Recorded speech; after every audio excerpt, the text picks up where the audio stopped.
주봉기를 갈지라도 오늘 목사님 오늘 설교 말씀에서 정말 이 목회가 얼마나 어렵고 험난하고 주봉기이지만 하나님께서 주시는 큰 상급을 바라보고 우리가 여기까지 달려왔습니다. 제 2부 순서는 찬양이란 무엇인가, 특히 진정한 찬양이란 무엇인가 대해서 파워포인트 준비를 했는데 우리 또 강 목사님이 찬양에 대해서 잠깐 이렇게 또 말씀 주셨습니다. 본문 말씀은 이사야서 243장 21절에 이 백성은 내가 나를 위하여 지었나니 나를 찬송하게 하렵니다. 이게 찬양의 본질이에요. 하나님께서 우리를 지으신 것은 하나님을 찬송하게. 그 다음에 시편 104편 33절에 내가 평생토록 얼마나 하느냐 평생토록 여호와께 노래하며 내가 살아있는 동안 내 하나님을 찬양하리로다. 이게 우리 성도의 본분이에요. 제가 이 강의를 3년 전에 어느 대학교에서 강의했던 건데 이번에 또 특강이 없어서 제가 준비를 했습니다. 찬양이란 천지 만물을 창조하신 여호와 하나님을 칭찬해요. 유다란 말이 프레이스란 말이거든요. 찬양이란 말인데 칭찬하고 찬양이라는 거는 뭐냐? 하여튼 무조건 칭찬해야 돼. 그리고 영어로 보니까 praise, admiration, 한국말로 보면 감탄하다, 한복하다. 하나님께서 우주 만물을 창조하시고 전지전능하시고 정말 어젯밤에도 캐나다 갔다 아침에 캐나다 8시 갔다가 저녁 밤 9시 도착했는데 바깥을 보니까 얼마나 우주 만물 별이 총총하고 그 드로이드 셀폰으로 이렇게 딱 해보니까 그 금성도 보이고 그런데 정말 그 별들이 다 속삭여요. 이거 정말 하나님은 얼마나 위대하시냐. 하나님 우리가 찬양해 감탄해. 그 다음에 갈채를 보내는 거예요. 찬양이라는 갈채. 지금 우리가 적은 숫자가 모였지만 2사람 이상의 몸을 하나님께 가지고 계시기 때문에 찬양도 씩씩하게 됩니다. 갈채를 보낸다. 박수갈채. 우리가 운동선수라면 막 박수 치죠. 막 성원하잖아요. 환호성, cheers. 그 다음에 acclamation, 환호성은 이야 뭐 백분 이겨라 천분 이겨라. 그 다음에 magnification, 확대하는 거예요. 뭘 확대? 여호와 하나님을, 예수와 하나님을 확대시켜. 그래서 칭찬하고 갈채하고 확대하는 것이 찬양입니다. 있는 성도들에게 하나님을 찬양하는 것은 경배의 표현이며 그분을 높여드리고 영광, 그 glory to가 영광을 돌리는 것입니다. 또 동시에 우리 자신을 겸손히 낮추고 우리의 총 포커스를 우리의 모든 포커스가 예수야 한 분, 주님만 바라보며 주님께 우리의 진실된 사랑과 감사를 드리는 것을 말합니다. 우리 환경을 바라보면 어려워요. 아까 목사님 목회 저도 78년대 주님 부르심을 받고 모든 부귀 영화를 다 버리고 약사면허 다 찢어버리고 주인 부르심 가서 트레이닝 받는데 얼마나 고생했는지 지금 생각하면 몸이 막 으스러질 것 같아요. 첫째는 경제적으로 딱 어려워요. 왜냐면 직장 다 놔버리면 뭐 먹고 사. 그러니까 하나님 만나를 체험하게 돼요. 그 다음에 공부는 또 얼마나 어려워. 영어로 논문 써야 되지. 부경에다가 그 다음에 원서 500배. 그 다음에 물질적으로 어려우니까 한마디로 그 주님께서 만나를 딱딱 체험하는 그 체험만 바라보게 돼요. 그래서 주님 때 그때는 겸손하게 납작하게 낮춰가지고 오로지 주님만 바라보는 그 트레이닝을 시켜주더라고요. 우리들이 주님께 찬양을 진실되게 드리면 어떤 축복을 받느냐. 우리의 영이 교제의 최고봉으로 올라가. 아멘. 그래서 아까도 말씀드렸지만 정말 저도 찬양을 많이 하고 싶어요. 제 시간에 시작해서 많이 찬양을 하고 싶지만 우리 상황이 또 이렇고 또 우리 모임이 어떻게든지 말씀으로 서로 하는 의미에서 짧게 드렸습니다. 그리고 가장 높으신 하나님과의 깊은 영적 교통이에요. 커뮤니케이션. 서로 correspondence. 그래서 이 하나님과 교통하기 위해서는 찬양을 통해서 이게 교통이 됩니다. 물론 기도할 때도 되겠죠. 그러나 찬양은 곡조 있는 기도라고 그랬죠. 그래서 하나님께 찬양 드리는 일은 많은 행동이 따라요. 그냥 주님 사랑합니다. 할렐루야 이렇게 하는 것보다 그 가사 하나를 내 신비에 마음에서 절절히 예수님 그러면 그 예수님이 나를 위해서 어떻게 하셨다는 그 예수님을 생각하면은 입술에서 정말 너무너무 이 감사하는 의미로 그 다음에 흐모 주님을 사랑하고 그 다음에 노래를 부르며 또 25일날 우리가 좀 저기는 하지만 이번에 또 깃발춤도 주고 그러는데 예시안에 가면은 우리는 옛날에 철야기도를 저녁 10시 시작하면 새벽 2시에 끝났어요. 초대기 전에 이 탬보림 치면서 찬양을 1시간 했어요. 시카고에서 큰 교회 할 때. 그런데 이 찬양할 때는 이렇게 악기, 탬볼린, 특히 탬볼린 하나님이 좋아하시는 악기더라고. 그냥 구약에 보면 탬볼린 나오는데, 그 다음에 깃발, 플랫, 깃발을 흔들고, 이번에도 플랫 이스라엘 두 분이 오셔서 깃발춤을 주시고, 그 다음에 소리쳐요. shout. 그 다음에 다이브스 춤을 추고, 양손을 들고, 박수를 치는 이런 행위가 따릅니다. 그냥 말로만 이렇게 하는 게 아니라. 그러나 진정한 찬양은 그저 이 같은 행위를 통해서만 이루어지는 것이 아닙니다. 어떤 게 진정한 찬양이냐. 예수님께서 바리새인들의 위선을 꾸짖으셨죠. 경고하셨어요. 그들의 찬양은 마음에서 우러나온 것이 아니라 그냥 외형적인 쇼. 지금도 교회에서 보면은 찬양을 하는데 아이들이 지인들 입고 와서 할렐루야 하고 각종 오색 찬란한 뭐를 비춰가면서 그 쇼 쪽으로 이제 계속 나와요. 어떤 거를 찬양해야 되는가. 근데 그 외형적인 쇼에 그치는 수가 많아요. 그리고 가사도 굉장히 중요해요. 세상이 악하니까 사탄이 이 음악을 잡아가지고 정말 이미테이션 뭐랄까 이따 자세히 나옵니다. 그래서 외형적인 쇼를 하나님 싫어하셔요. 오늘날 교회에서 찬양과 경배가 그저 외형적인 쇼와 영으로 끝나는 경우가 허다합니다. 마태복음 15장 8절에 주님께서 그랬어요. 이 백성이 입술로는 나를 존경하되 마음은 내게서 입술로는 찬양하는데 마음은 다른 데가 있는 거예요. 그래서 하나님께 드리는 진정한 찬양은 마음 깊은 곳에서 우러나는 전적인 사랑의 헌신이며 주님 앞에 겸손하게 낮아지는 자세가 되어야 합니다. 우리 영안 깊숙한 곳에서 우러나는 주님을 사랑하고 헌신하는 겸손한 영의 찬양과 경배는 우리 주님의 마음을 흡족하고 하늘문이 열어지는 역사가 됩니다. 네. 성경은 하나님을 기쁘시게 해드리는 여러 가지 찬양의 표현에 대해서 말씀하고 있습니다. 그럼 이제부터 하나님을 찬양하고 경배하는 성도의 본분. 성도의 본분이 뭐냐? 그 다음에 찬양의 본질이 뭐냐에 대해서 나눠보겠습니다. 찬양의 본질에 대해서 먼저 7가지가 있는데, 첫째, 하나님의 영광. 히브리 말로는 티페레 그러거든요. 길레카면서 이 주기도문에도 주의 영광, 주의 파워, 영광과 능력을 찬양했죠. 그래서 이 티페렛을 우리가 찬양해야 돼요. 하나님께 영광을. 왜? 우리 인간을 창조하신 이유가, 목적이 하나님을 찬양하고 영광 돌리라고 찬양했습니다. 예, 지었습니다. 그 다음에 이사야서 43장 7절에도 내 이름으로 불려지는 모든 자, 곧 내가 내 영광을 위하여 창조한 자를 오게 하라. 그를 내가 지었고 그를 내가 만들었느니라. 아까 처음에 본문 말씀 이사야 43장 21절에도 이 백성은 나를 위하여 지었나니 나를 찬송하게 하냐며. 이렇게 하나님의 영광을 찬송하기 위해서 하나님께서는 인간을 지었습니다. 두 번째, 하나님은 찬송과 영광을 받으시는 창조의 본체가 되십니다. 창조의 본체가 되십니다. 계시록 4장 11절에 우리 하나님이여 영광과 존귀와 권능을 받으시는 것이 합당하오니 주께서 만물을 지으시니라. 만물이 주의 뜻대로 있었고 또 지으심을 받았나이다 하더라.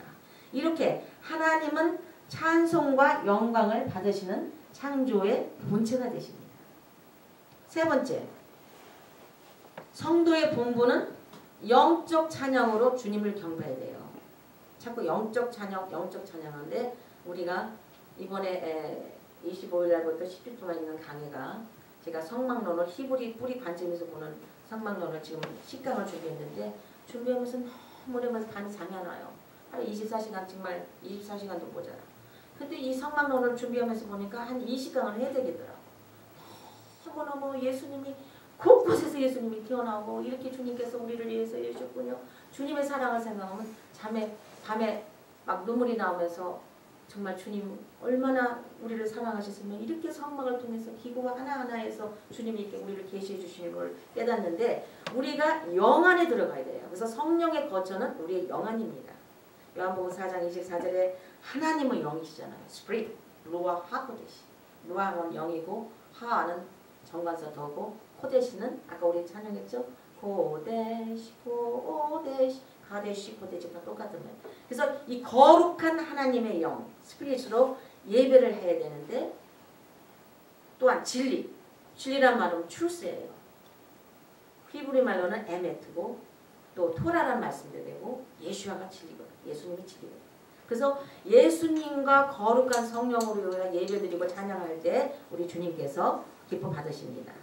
이 앞으로 성막 강에서 나오지만 굉장히 이번 성막 강에는 제가 이번 자부에 하나님께서 계시받았어요. 한 사람도 한국 목사로서 뭐 강 목사님도 계시고 누구 몇 목사님 계시면 제가 다 주석도 사고 다 읽어봤는데 히브리 뿌리가 아니에요. 헬라식이에요. 그러니까 이번에 하는 거는 완전히 히브리 랭귀지를 하나하나 분석해서 히브리 뿌리로 기구 하나에서 제사장 입는 옷에서 그다음에 지성소에 언약궤 그다음에 물두멍 노대단 번제단 여기 성막 그 덮개 네 덮개 바깥 마당 펜스 울타리 하나하나가 다 예수님을 가리키고 있더라고요. 그래서 이 히브리 뿌리로 하는 거는 전세에서 하나다. 그래서 이번에 갈라디아서를 강연하려다가 우리 그 유대인 찬슬러하고 상의를 할 때 성막론으로 바꿨는데 너무너무 제가 준비하면서 정말 막 쉬었다 그럴까? 이렇게 감사를 느끼겠어요. 그리고 또 한 가지는 이제 전 목사님께서 히브리 뿌리 관점에서 본 계시록 8장에서부터 22장까지인데 엄청난 지금 재난이 일어나죠. 전부 성경에 있는데 구약 모세 오경을 모르고는 계시록 풀으면 큰 범죄예요. 이번에 아주 목사님 그동안 33년 목회 계시록 한 20번 강의를 했는데 이번 강의에서는 너무너무 히브리 뿌리로 하면서부터 그때 강의했던 것보다 이렇게 조명이 짙어지면서 한마디로 요즘 너무 감사해요. 하나님께서 그 계시를 강의해 주시고 또 한 가지는 창세기부터 계시록까지 나타난 예수와 계시된 예수와 곳곳에 예수님이 튀어나오더라고요. 그래서 그 강의를 하는데 그때 자세하게 얘기했지만 이제 이게 네 곳이 있죠. 그러면은 성막에는 이 주위에는 레이 족속 레이 족속이 모라리 족속 게숑 보아스고 이 성막 주는 레이 족속만 있습니다. 제사장. 그러나 동문 그 다음에 서문 아니 동문과 동쪽과 서쪽과 북쪽과 남쪽인데 여기는 이제 유다 지파가 대표고 여기는 루벤 장자 루벤이 대표고 그 다음에 여기는 이제 에프라임 요새 듣죠 그죠? 에브라임이 대표로 나오고 이게 단지파가 대표로 나오는데 그 계시록에 보면은 네 짐승이 거룩하다 하잖아요. 네 모습이 나와요. 하나는 주다는 라이온 사자 모습이고 그 다음에 루벤 지파의 사우스 남쪽은 사람 모습이 나오고 송아지 모습 나오고 그 다음에 독수리 모습 이렇게 계시록에 벌써 성막에서 나온 그 그림대로 그러니까 계시록을 히브리 뿌리로 가서 모세 오경 그러니까 트낙을 연구하지 않으면 계시록을 막 엉터리로 풀게 돼요. 그래서 이번에 강의는 제가 정말 불굴의 역작을 남긴다. 정말 주님 곧 오시는데 우리가 주님 앞에 뭔가 작품 남기는데 하나님께서 계시를 주셨습니다. 구약에서는 하나님의 성전 옆으로 성막을 주셨지만 신약에서는 우리 몸이 성령에 관한 성전이에요. 그래서 성막에는 마당 성소, 지성소가 있죠. 그때 자세히 얘기를 하겠습니다. 그리고 이번 또 성막 강에서도 보면 성막이라는 거는 영어로 타버너클도 하고 생츄얼이라고 그러는데 또 한국말로 회막이라고 그러는데 이제 미시칸, 오헬, 미크다시 이 전부 이 히브리 랭귀지에서 나오는 하나님의 뜻이 있더라고요. 그래서 왜 성막 얘기를 하느냐? 우리가 지성소에서 하나님을 찬양해야 되거든.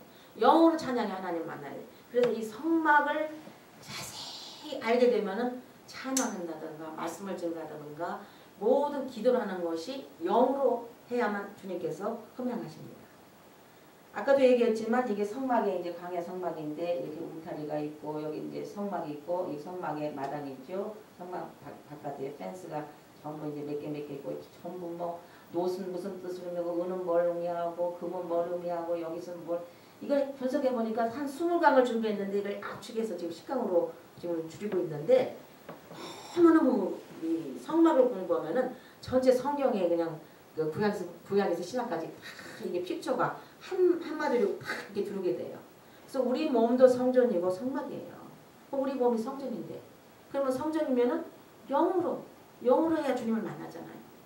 영은 가나안 지성소를 표현하고 후는 광야 성소, 몸은 애국이나 마당을 말해요. 그래서 사람의 영이 몸 안에 감춰져 있기 때문에 이 혼이 좀 파쇄돼야 돼. 부서지고 깨트러져야 영이 튀어나온단 말이에요. 그래서 하나님의 날카로운 하나님의 토라 말씀의 칼로 이 혼을 깨우쳐주고 조명을 시켜줄 때에 그래서 토라 말씀을 왜 자꾸 히브리 뿌리로 토라를 공부하냐면 토라 말씀 공부하면 그 토라 말씀 속에서 내 심령에 콕콕 찔러요.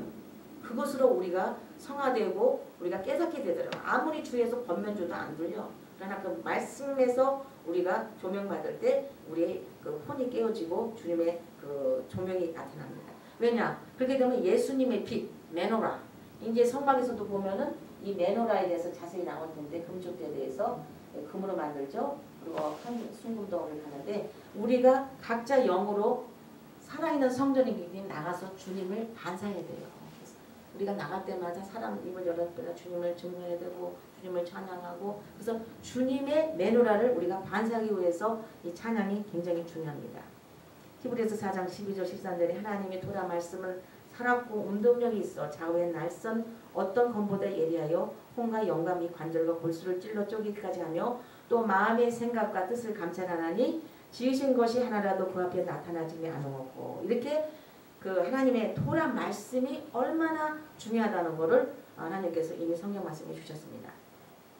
근데요 많은 그리스도인들이 지금 그리스도인들이 얼마나 많아 미국도 그렇고 한국도 그렇고 정말 십자가가 한국에 공항에서 이렇게 내려보면 곳곳에 십자가 밤에 내려보면 큰 십자가 많아요. 근데 이 그리스도인들이 구원을 받은 후에 다만 혼에서 방황하고 있는 걸 많이 봐요. 왜? 혼에서 방황하지 말고 계속 영 안으로 전진 영 안으로 들어가기 위해서는 우리의 옛사람 혼적 생명 즉 본성을 그 성막의 휘장이 쫙 찢어지듯이 본성을 그 성막의 휘장처럼 찢고 옛사람을 장사 지내고 새로운 피조물로 우리가 태어나야 계속 영 안으로 들어가는데 나는 구원받고 축복받고 또 어떤 데는 예수 믿고 3년 안에 부자가 안 되면 잘못 믿은 거야. 어떻게 예수 믿고 3년 안에 부자가 그런 물질적인 잣대로 축도를 측정을 하면 안 되죠. 주님을 위해서 재산 다 바치고 어려운 정말 성교간 사람들 그럼 저주받을게 축복을 안 받으면 그래서 우리가 매일 하나님의 토라 말씀을 연구하고 묵상하고 찬송의 시로 서로 화답하고 감사한 게 그 메시아닉 처치 터키에 있는 어느 교회 가보니까 그분들이 히브리어로 성경을 읽는데요. 전부 노래를 읽어요. 깜짝 놀랐어. 시편을 읽는데 노래를 하더라고 전부. 그래서 찬송시로 날마다 순간마다 주님의 거룩한 성령으로 교통할 때 영안에서 주님께서는 우리의 안식이 되십니다. 아까도 말씀했지만 우리가 어려움을 막 당하죠. 그걸 통해서 광야 생활의 이 트레이닝을 안 받으면은 그냥 6월절에서 나 구원받았어. 예수 믿고 구원받아서 거기서 끝날 수가 있어요. 그래서 광야에서 주의정도 마찬가지야. 아까 참 은퇴할 때 목사님들이 많이 괴로움을 당하신다 그러셨는데 그 당연한 거예요. 목사님도 또 혼이 안 계신 분들이 너무 많으셔. 그러니까 하나님께서는 정말 주님의 모습을 담기 위해서 어려운 환난을 통해서 결국은 주님의 모습을 담고 주님의 뜻을 이루고 내가 뭘 얻었는가 그 거룩한 뜻을 이루기 위해서 우리 인간은 다 부족하기 때문에 저는 은퇴할 때 어려움 당한다는 게 정상입니다. 그리고 그걸 통과를 안 한 사람들은 사실 주님 사랑하는 분들이 아니고요. 예, 그래서 내려놓는 훈련을 광야 생활에서 우리 출애굽기 11장, 12장, 13장까지 해서 그냥 머무는 분들이 너무 많아. 그러나 15장, 18장은 광야 생활에서는 만나만 먹었잖아. 그리고 안식일날 2개 하면은 안식일날 2개 주셨잖아요. 그래서 그 하나님과의 만나는 시간을 우리가 가져야 되는데 그걸 없이 물론 나 옛날 성령 받을 때 방언했다 그건 아니더라고요. 그래서 이 찬양을 공부하면서 그리고 나서 이제 오순절 출애굽기 19장의 오순절 샤브온 날에 오순절 날에 성령 강림하고 토라를 받잖아요. 그래서 사실 3,500년 전에 오순절이에요. 오순절이 우리는 신약에서 마가다라고 했지만 19장에서 이미 출애굽기 19장에 오순절 거기에 성령 받는 장면이 나오고 토라를 받습니다. 그래서 이 성막을 지어 이제 25장에서 40장까지는 성막을 지어 하나님께 가까이 가는 걸 배워야 되죠. 근데 이게 지금 교회가 결여되어 있어요. 성막을 지어 하나님께 가까이 가는 것을 배우고 예배를 철저하게 하나님께 맞추고 하나님의 인격을 닮아가고 하나님과 코레스폰던스 교감을 해야 되는데 거의 지금 크리스찬 특히 한국 교회를 보면 어린 양의 피로 나는 구원을 받았습니다. 6월절 할렐루야 병고증 받았습니다. 축복받았습니다. 그리고 좀 지나가면은 교회를 파괴하고 사기치고 뭐하고 홍해를 지날 때 물세를 다 받았단 말이야. 그러나 여기서 내려놓는 훈련을 해야 돼. 내 명예, 지위, 돈, everything을 주님에서 내려놓는 이걸 트레이닝 안 받고 안 할 경우는 여기까지 갈 수가 없어요. 그래서 성막을 지어 하나님께 가까이 가는 것을 배우면은 어떻게 제사 드리는 거 우리 예배거든요. 지금 우리가 예배를 지금 제사는 아니지만 이 예배도 하나님께 제사 드리는 거기 때문에 어떻게 하나님이 원하시는 뜻이 뭔가를 우리가 깨달아야 됩니다. 그리할 때 우리의 혼이 부인하고 영을 따라 행함으로 삼위일체 하나님 예수 그리스도가 성령으로 우리 영 안에 계심으로 날마다 주님을 찬양하게 됩니다. 그러니까 찬양을 억지로 제가 이렇게 찬양을 참 부르가 좀 옛날 너무너무 힘들 때 한도 없는 데서 목사님 혼자 말씀 좀 하고 이 키보드를 치면서 찬양을 한 100몇십 곡을 불렀더라고요. 그리고 목사님이 그걸 너무 귀하고 또 찬양을 제가 영감 받아서 작사 작곡한 것도 있고 어떤 사람 한국서 보내와요. 그러면 어떤 건 예수님은 보혈의 피가 빠졌어. 근데 하나님께서 찬양은 반드시 보혈의 피가 있어야 된다. 그 다음에 주님 다시 오심. 그래서 보혈의 피와 주님 다시 오심으로 다시 누리 어렌지해서 한 곡이 한 100여 곡 이상을 불렀는데 그거를 그냥 뭐 어디 스튜디오에서 하고 여기서 한 거를 다 카페에서 이렇게 했던 걸 어제도 카나다를 가면서 3시간 반 달리고 뭐 오면서도 해서 한 6, 7시간 달렸죠. 그래서 계속 찬양을 옛날에 96년도에서 2000년 그 사이에 부른 그 찬양을 듣는데 막 그 찬양 들으면서 이렇게 가끔씩 거룩해지는 거예요. 왜냐? 그때 그 당시에는 하나님 한 분만 내가 주님 앞에서 지금 재롱 떨고 있다. 이 심령으로 이걸 온전히 포커스를 주님 보좌에 내가 이 찬양을 올려드린다. 이 심정을 해서 그런지 그 찬양을 들을 때 한마디로 막 그 클린, 깨끗한 그런 영이 흐르더라고요. 그래서 아 주님께서는 그런 어려움을 통해서 우리가 깨어지고 부서지고 해야 우리 영 안에서 이 빛이 나면서 주님께서 하다만다는 깨달았는데 그러면 날마다 주님을 찬양하게 돼요. 그 주님을 사랑을 받아들이고 경배와 찬양을 드리며 하나님의 거룩한 인격과 교통할 때 죽었던 우리의 영이 다시 살아면 새 생명, 새 영, 즉 거듭남을 얻게 되는 것입니다. 그래서 성도의 본보는 영적 찬양으로 주님을 경배합니다. 그리고 시편에 보면 계속